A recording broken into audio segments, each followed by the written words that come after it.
Meditation 33. Compassion is the key.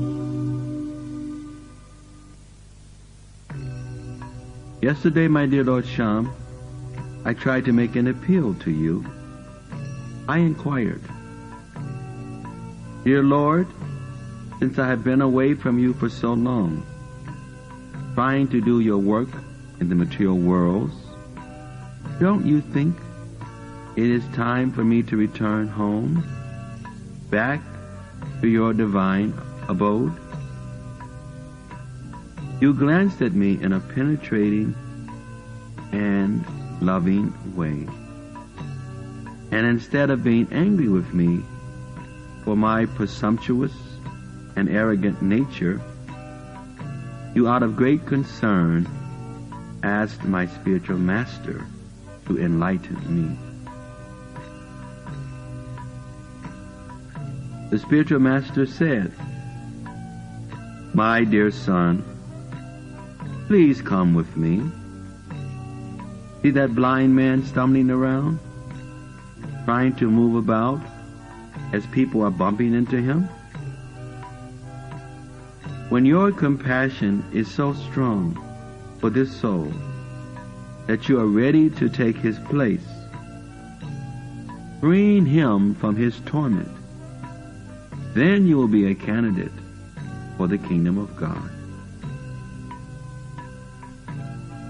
As I studied the blind man's condition, I was overwhelmed with compassion. The spiritual master said, "My dear son, please come with me. Observe this man who has impaired speech. There are so many things he would like to talk about and to express to others, but since he cannot talk, he is usually disregarded. And this leaves the poor man in great frustration. When you are ready to take his place, so he can be freed of his torment, then you will be a candidate for the kingdom of God." As I studied the deaf man's condition, I was overwhelmed with compassion. The spiritual master requested that I continue with him. He said, "Please observe the invalid confined to his bed. Notice how he is a burden to his so-called friends and family members. They will be so relieved when he finally dies. When your compassion is so strong for this soul that you are ready to take his place so he can be freed from his torment, then you will be a candidate for the kingdom of God." As I studied the invalid's condition, I was overwhelmed with compassion.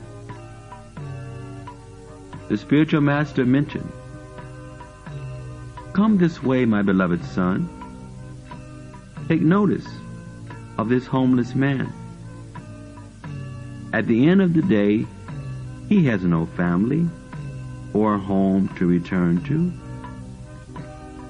And even when he tries to find a place to rest, sometimes the children harass him or the police arrest him.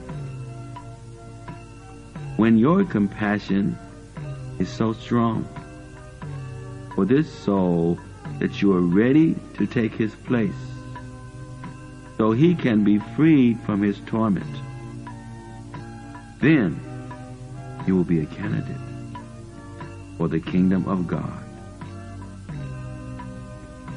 As I studied the homeless man and his condition,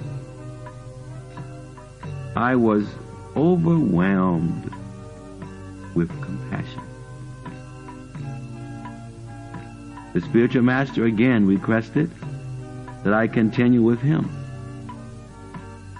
He said, observe this single woman with many children. For so long she has been looking for love, security, and protection. However, after being cheated, maltreated, and abused by her previous husbands, she is now single and has no substantial means of taking care of herself or her children.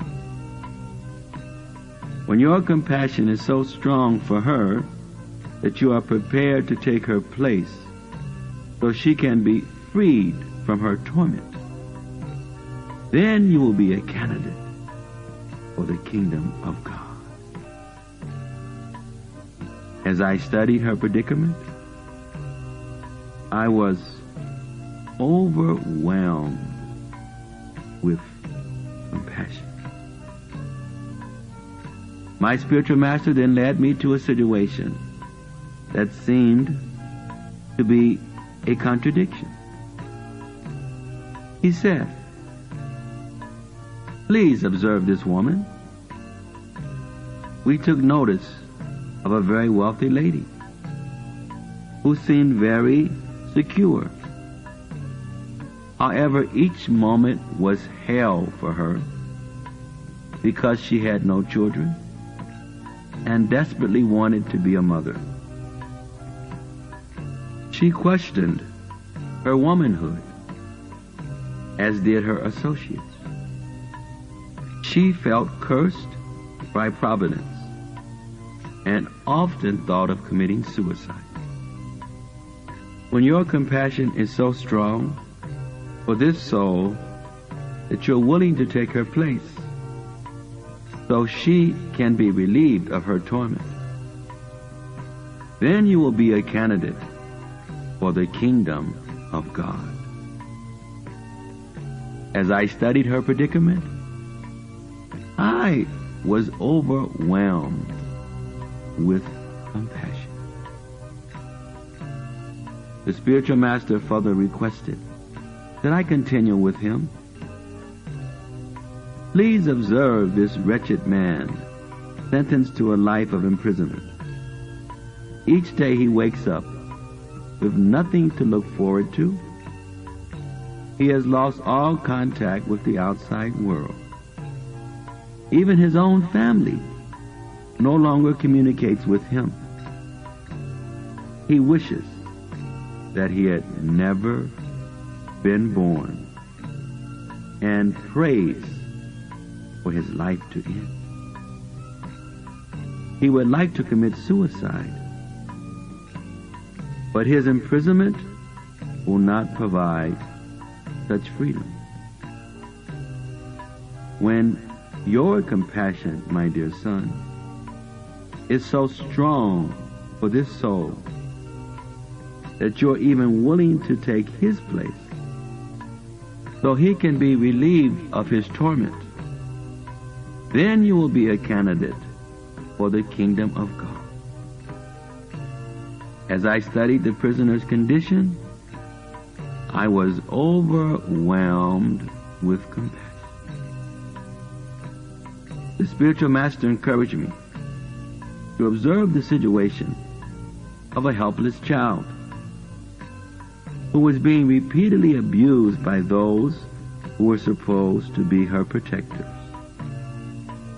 This innocent child kept turning to her parents and others for love and protection, but all they gave her was more abuse. The little child unfortunately perceived the entire world as a hostile place where adults existed just to inflict pain upon her. Here again, my son, I must stress to you that when your compassion is so strong for this soul that you're willing to take her place so she can be freed from this torment, then you will be a candidate for the kingdom of God. As I studied the little girl's condition, I was overwhelmed with compassion. The spiritual master asked me to take notice of a refugee family. They lived like wild animals, roaming from one dangerous situation to another, looking for food, shelter, and security. Even though they were not behind bars, they were imprisoned by their desperate condition. In great fear, they tried to shake off the past, moving from city to city and camp to camp. Their release would come only from death, which stalked their every step. My spiritual master repeated, "When your compassion, my dear son, is so strong for those souls that you're willing to take their place so they can be freed from their torment, then you will be a candidate for the kingdom of God." As I studied their pitiful predicament, I was overwhelmed with compassion. I did not have time to compose myself when my spiritual master said, "Once more, please come with me. Regard this elderly lady. She has given her life to her friends and family, but now that she has grown old and wrinkled, no one wants to even look at her withered face. Even her own children treat her as if she has a contagious disease and painfully avoid her. Even the smallest request from her causes such resentment that they frequently beat her. Her family members are worse than vultures. They take her money and other assets, hoping all the while that she will soon die, so that they can be through with her once and for all." The spiritual master turned to look at me with tear-filled eyes. I had not realized how much he too had been moved by the suffering of all these souls. The tears ran more profusely down his face as he said with a choked up voice, "When you have such compassion for these tormented souls, that you not only are willing to change places with them, but are eagerly willing to remain in this hellish planet eternally, giving up all the credits you have earned so as to be used for others, when you are willing to give up all considerations for your own liberation so that these souls can be liberated. Only then can you be considered a serious candidate to return home back to the kingdom." The enormous problems and sufferings of these people overwhelmed me. I thought, is it possible for any person to have such profound selfless compassion? But before I could express this in words, I looked again at my Guru's face, and I realized how fortunate I was for standing before me, guiding me with such a selfless, glorious soul. I knew he would gladly forego all personal concerns to guarantee the return of other souls to the kingdom of God.